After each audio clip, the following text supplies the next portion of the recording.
मक्खन सिंह मेरे पास आया, बोले सर संस्था और व्यक्ति एक दूसरे के पूरक हैं। Individuals and institutions are both are complementary to each other. ये बात सही है? मैंने हाँ बिल्कुल सही है। बोला सर कैसे समझाएंगे? मैंने 3 उदाहरण दूंगा, मक्खन सिंह उस बात से समझ जाइए। बोला सर क्या? मैंने पहला उदाहरण लिया कांग्रेस।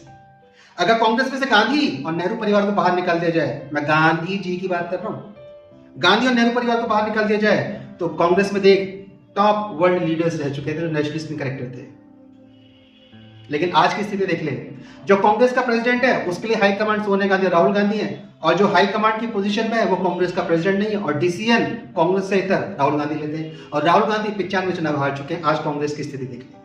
वहीं यहाँ पे अगर स्ट्रॉन्ग लीडरशिप वहां पर होती तो क्या आज कांग्रेस की स्थिति होती? क्या कांग्रेस देश विरोधी शक्तियों के रूप में आज देश में जानी जाती? नहीं। कांग्रेस अपने आप में इंस्टीट्यूशन था, पतन हो गया। दूसरा उदाहरण ले ले, लालकेश आडवाणी। लालकेश Advani used to be the tallest leader of the BJP, लेकिन जिन्ना की मजार पे चले गए, उसका सर्कुलर बता दिया। इंस्टीट्यूशन बीजेपी ने तुरंत इस बात को पकड़ा, लालकेश आडवाणी को हटा दिया, क्योंकि उन्हें पता था अगर अब इस व्यक्ति को यहां रखा as a leader of the BJP तो बीजेपी का इंस्टीट्यूशन का पतन हो जाएगा। हटा दिया वहां से तुरंत। और आज बीजेपी की स्थिति देखिए, क्या लालकेश आडवाणी की लीडरशिप में बीजेपी यहां पहुंच सकती थी? नहीं पहुंच सकती थी। और तीसरा उदाहरण ले ले, सुप्रीम कोर्ट। सुप्रीम कोर्ट ने कॉन्स्टिट्यूशन क्राइसिस क्रिएट कर दिया देश के अंदर, और इस क्राइसिस में एग्जीक्यूटिव, लेजिस्लेचर और जुडिशरी तीनों आपस में भिड़ गए। सुप्रीम कोर्ट का डिसीजन आया प्रेसिडेंट रेफरेंस के अंतर्गत कि डिवीजन बेंच का डिसीजन गलत था, लेकिन जो आज इंप्लीमेंटेड है वो डिवीजन बेंच का डिसीजन है। लार्जर बेंच ने बोला स्मॉलर बेंच का डिसीजन गलत है, लेकिन डिसीजन एग्जिस्टेंस में स्मॉलर बेंच का यानी कि लार्जर बेंच की बात सुनी जाएगी। क्यों? क्योंकि 143 बाइंडिंग नहीं है। प्रेसिडेंट ने रेफरेंस मांगा, डिसीजन कॉन्स्टिट्यूशन बेंच की तरफ से आ गया, लेकिन डिसीजन डिवीजन बेंच का इंप्लीमेंट है। कॉन्स्टिट्यूशन अमेंडमेंट की पावर पार्लियामेंट के पास है, अमेंड सुप्रीम कोर्ट के जजेस ने कर दिया।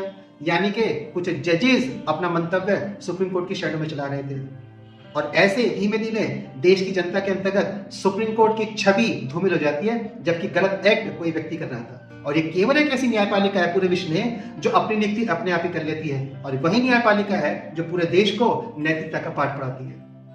इन 3 उदाहरण से हम समझ सकते हैं कि व्यक्ति का गलत काम संस्था को डुबो देता है, वही व्यक्ति का अच्छा काम संस्था को बना देता है। आज बीजेपी जिस टॉप लीडरशिप पर है, अगर लालकेश आडवाणी होते तो वही संस्था इस समय थोड़ी डूबी हुई रहती। आज देख कहां स्थिति में चल रही है। क्यों?